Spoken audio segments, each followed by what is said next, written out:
Hey guys, it's Derek with Panhandle Exotics. Today I'm going to talk to you about sugar gliders. This little marsupial couldn't be more adorable, and in the right home it will make an amazing pet. However, they aren't for everyone. Sugar gliders are a marsupial, meaning their mother carries the babies in pouch. They originate from Australia, Indonesia, and New Guinea, nesting in the trees in colonies of up to 40 adults. They are very social animals and need to be housed in pairs or groups. In the wild, they only have an average lifespan of 3 to 9 years, but up to 12 in captivity. They are a very vocal animal and make different sounds, all meaning different things. The first sound you're going to hear is called crabbing. It's a noise meaning that they're scared, upset, or threatened because they do not yet know you. This small pet will reach an adult size of about 12 inches. Half of that is the tail.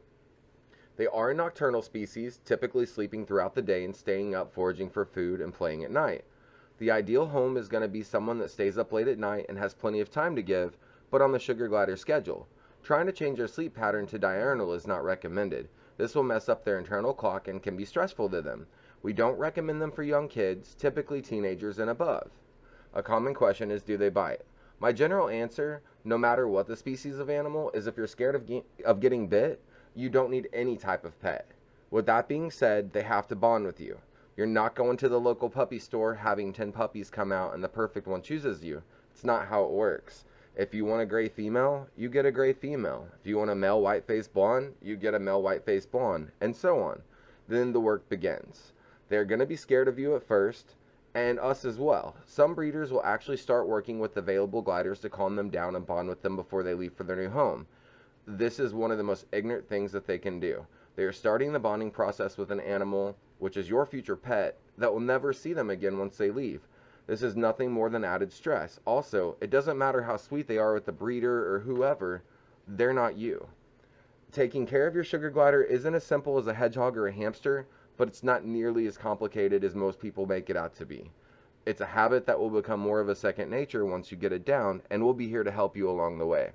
When picking up your sugar glider, it will be sent home with you in a bonding pouch. This is a zippered pouch that keeps your pet both comfortable and secure, and is typically worn around your neck. Starting out, you'll use a small parakeet-style cage. This is not a forever home, but needs to be there first. The reason you don't start out with an adult-sized cage is just that. They're not yet an adult. They're still learning to climb, jump, and glide. All too often, people rush this and they'll have a healthy pet that will miss a jump and can break their neck, back, spine, whatever. A smaller cage will help to prevent this. With that being said, once your glider is a little older, the larger the cage the better. We recommend a large flight cage with half-inch bar spacing. You'll need a water bottle, nest pouch. Glider safe. Unfortunately, not all toys marked for sugar gliders are really sugar glider safe. Stay away from anything with rope, string, or material. This is because it only takes one thread to wrap around a hand, leg, neck, or wherever and cause a life-threatening injury.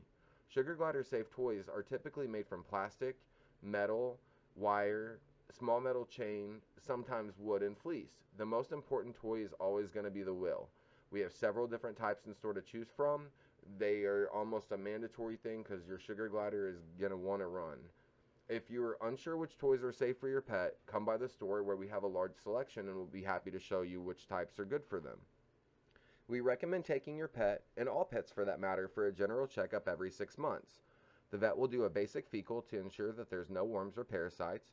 You'll need to trim your glider's nails about every 2 weeks. This is an easy process to learn using cuticle clippers from any drug or grocery store, and we're happy to teach you when you come by.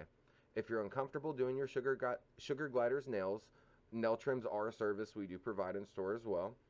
Feeding is a very controversial topic depending on who you ask. Many sugar glider enthusiasts are very set on a specific diet and personally believe that anything else that you give them is going to kill them. That is a half-truth. Stay away from foods sold at chain stores packaged for sugar gliders. Most of those are complete garbage. What we have used for many years personally and carry in the store and highly recommend is Exotic Nutrition's eucalyptus-based pelleted diet.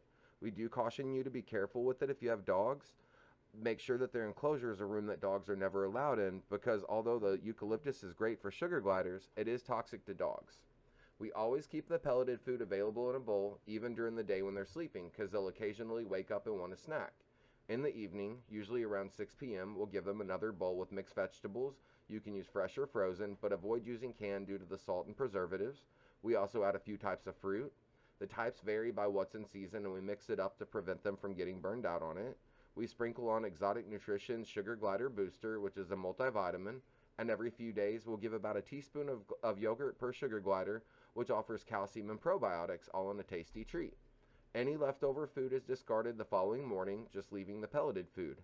For protein, there are several choices. You can offer mealworms, waxworms, silkworms, hornworms, cooked and unseasoned lean meat, or frozen thawed pinky mice. You can occasionally give dehydrated fruits as treats, but this should not be part of their staple diet. Bonding is a process. It may take some time. Each sugar glider will come around at their own time. Part of this is up to the glider, but a lot of it is going to be up to you and how much time you spend with them, how quickly. But it is well worth the work. Once they bond with you, it is for life. Bonding with your sugar glider comes from a handful of steps. Whomever is going to be the primary glider parent needs to be the main caretaker. This means that they're the one feeding, cleaning, changing pouches, toys, socializing, everything. If you're at home during the day, being relatively still, working on the computer, playing on your phone, whatever, you can have them out in their zippered bonding pouch, but leave them alone and let them sleep. This will help with bonding. The sound of your voice, your scent, your heartbeat, these are all things that they're going to learn. Anytime you give treats, hand feed them. Force them to take them directly from you rather than just dumped out in a bowl will help them learn not only are you not a threat, you're the one offering the rewards.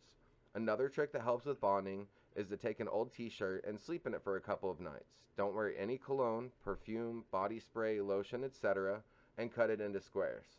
Put a square in their sleeping pouch and another in their bonding pouch. The extras just store in a Ziploc bag and change them out every couple of days with a fresh piece that has your scent.